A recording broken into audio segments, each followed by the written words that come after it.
Groups that monitor the war in Syria say almost 150 people were killed in 6 blasts that struck Syria's coastal region. The explosions happened in the regime-controlled cities of Tartus and Jabla on Monday. At least 200 people have been wounded. Daesh has claimed responsibility for the attacks. I got here, and once I parked, the explosion happened. I was standing here. There was a car behind me that got burned. I saw martyrs on the ground. I could not get my car out or anything. Thank God after all. But this is not destiny. These are terrorist acts. We went to help the injured. Once we got closer to the car, an explosion took place inside the hospital. When the explosion took place, we returned back for 5 minutes. A girl exploded herself in the emergency department in the hospital. When we knew that, we went back to help the injured and martyrs, and we started to move them in ambulances to private hospitals. Well, let's get the latest on this from Andrew Hopkins, who's in the southern Turkish city of Gaziantep near the Syrian border and joins us now. Andrew, just tell us more about these attacks then and why where they occurred is so significant.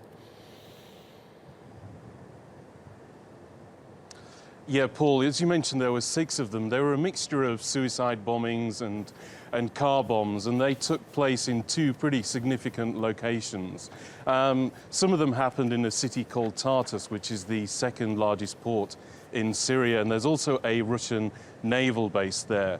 And also the other attacks happened in a city called Jabla, which is about 60 kilometers away from Tartus, and that's near a place called Latakia, which is actually the biggest port in Syria, and that's also where there's a Russian air base.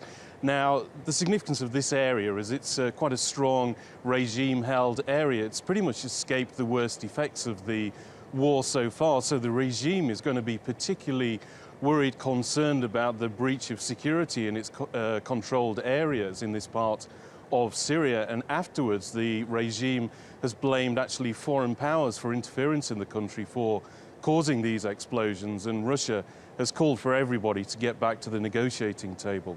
Well, let's talk about that then, because Daesh has claimed responsibility. They're obviously not part of any cessation of hostilities, but where does all of this leave the peace process at the moment?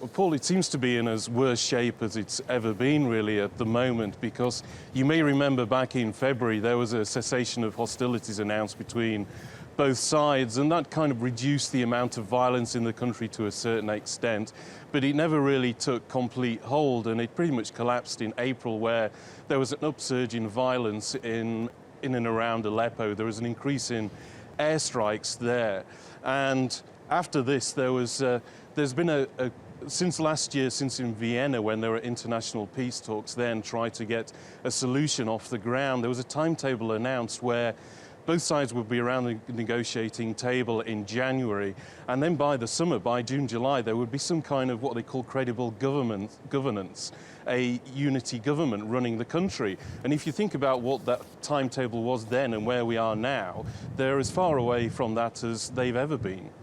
OK, Andrew, thank you very much. Andrew Hopkins there.